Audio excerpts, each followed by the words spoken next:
Chers amis, bonjour. Aujourd'hui, je veux vous parler de la spiruline. Personnellement, j'ai connu la spiruline en 1980 avec Michel Oliver, qui faisait un régime à partir de spiruline et de pollen. La spiruline est une micro-algue qui connaît un succès considérable aujourd'hui et qui est un petit peu distribuée un peu partout et un peu n'importe comment. Le problème, c'est que pour qu'une spiruline soit vraiment active et qu'elle ait vraiment les propriétés qu'on lui connaît, il faut que ce soit une spiruline qui soit d'origine indienne, qui soit d'origine africaine, et qui soit biologique, et qui soit en quelque sorte fraîche, et qui n'ait pas été traitée. Or, aujourd'hui, ce qui est à déplorer, c'est qu'on trouve des spirulines d'une qualité extrêmement médiocre, des spirulines qui viennent d'Orient, mais qui viennent de Chine, des spirulines surtout de Chine, des spirulines qui viennent de France. Le problème des spirulines de France, c'est qu'elles ne sont pas très riches en certains éléments comme la phycocyanine. C'est beaucoup plus pauvre comme élément, alors que les spirulines qui sont sous les tropiques ont toute la vitalité du soleil, ont toute l'énergie créatrice qu'on peut en attendre. Alors, chers amis, je vais m'inspirer de Pierre Bellemare, si vous le voulez bien, et je vais vous raconter une petite histoire. Les plus jeunes d'entre nous n'ont peut-être jamais entendu parler d'un film Soleil Vert, dont l'acteur principal était Charlton Heston, l'homme des 10 commandements. Nous sommes en 2022. L'espèce humaine a épuisé toutes ses ressources naturelles.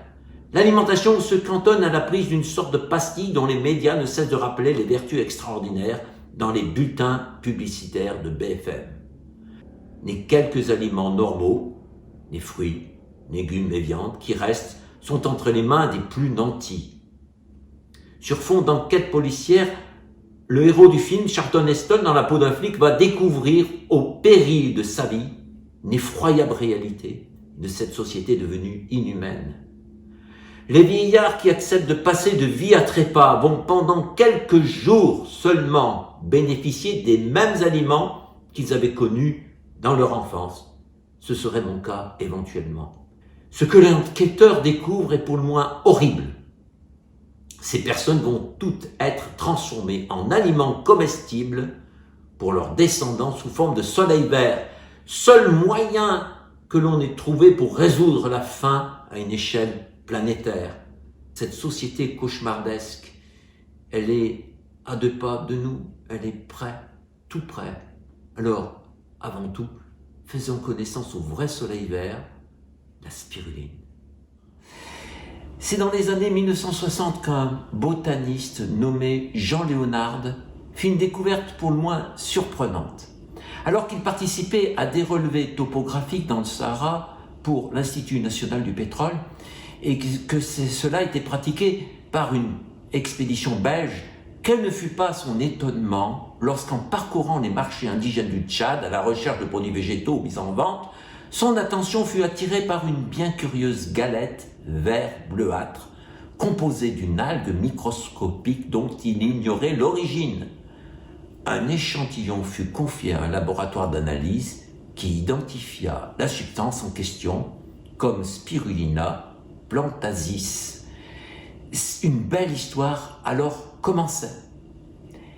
Dans une région au nord-est du Tchad vit actuellement encore 80 000 personnes, les Kanembo.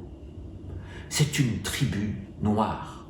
Depuis l'aube de l'humanité, les fans Kanembo récoltent à la surface de certaines mares fréquentées par les flamants roses une bouillie verte qui y abonde spontanément.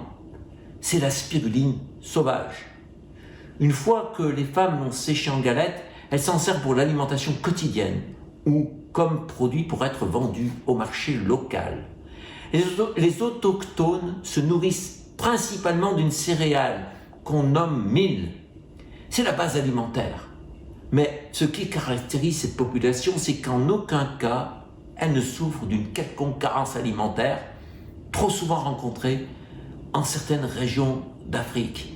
Le mil est agrémenté d'au moins 10 grammes de spiruline fraîche, et c'est cette alimentation quotidienne qui fait la qualité de vie et la santé de ces populations, qui restent encore authentiques, naturelles et en parfait état de vie. Alors ce qui est intéressant, c'est que la spiruline, c'est vraiment un aliment complet, à condition que sa qualité soit irréprochable. N'allez pas prendre de la spiruline qui vient de n'importe où, dont vous ne connaissez pas les origines. Vous ne serez pas nutri, vous serez mal nourri. La spiruline n'est pas un médicament.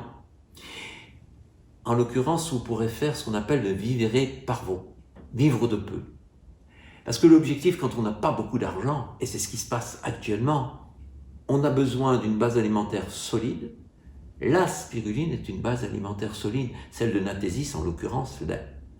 On peut se passer de superflu, du fromage, de la viande, des œufs, nourriture riche, qui coûte, et se substanter avec la spiruline. Pourquoi se substanter avec la spiruline? Parce que c'est l'un des aliments les plus riches au monde en acides aminés, en protéines hautement assimilables. Ces acides aminés, c'est-à-dire que les protéines, pour être bien assimilées, doivent être assimilées sous forme d'acides aminés. Là, vous avez presque des acides aminés libres. Non seulement ils sont libres, mais vous avez aussi du fer. Vous avez des acides aminés, vous avez du fer. Vous avez besoin de manger une céréale, exactement comme les Kanenbo. Vous pouvez manger du millet, du riz complet. Vous avez une nourriture complète. Outre le fait que la spiruline est riche en fer, ça convient bien aux personnes qui sont anémiées, elle est très riche en ce qu'on appelle des caroténoïdes, c'est-à-dire de la famille des bêta-carotènes. Donc ce sont des antioxydants. Mais vous avez une autre famille de produits qui sont les acides gras polyinsaturés à longue chaîne, et en l'occurrence l'acide gamma-linolénique. Alors qu'est-ce que c'est que l'acide gamma-linolénique? C'est le principe actif de l'huile de bourrache et de l'huile d'onagre. Merveilleuse acide gamma-linolénique qui fait une femme belle, qui lui donne la peau belle aussi, parce que les acides gras ont cette capacité de nourrir le système dermique, mais aussi le système neuro-végétatif. Alors l'acide gamma-linolénique, c'est un acide gras polyinsaturé à longue chaîne qui est indispensable à l'équilibre nerveux et à l'équilibre immunitaire. La spiruline contient aussi de la vitamine B12. Ah, il y en a qui vont contester, qui vont dire ouais, c'est pas vrai, il n'y a pas de vitamine B12, mais c'est authentifié. Parce qu'il y a des recherches qui ont été faites dans ce domaine-là. On a dit que c'est une fausse vitamine B12. C'est pas vrai du tout. C'est une vraie vitamine B12. On peut aller sur publications médicales. Ceux qui ont contesté sur une certaine vidéo le fait qu'il y ait pas de vitamine B12 dans l'alpha-clamate se trompent parce que ces indications qu'on retrouve dans publications médicales et authentifiées par des recherches bien spécifiques. Donc la vitamine B12 est présente dans la spiruline, mais vous avez aussi une charmante vitamine qui est la vitamine E, la vitamine anti-vieillissante, l'une des vitamines les plus antioxydantes qui existent. Elle se trouve dans la spiruline et elle va revitaliser votre peau, votre état général, beaucoup mieux qu'une huile de germe de blé. Pour beaucoup de personnes, le calcium se trouve dans le lait. C'est la meilleure source de calcium, c'est ce qu'on vous dit d'ailleurs à la télévision, même si le lait n'est pas l'élément le plus favorable parce que l'équilibre phosphocalcique n'est pas bon.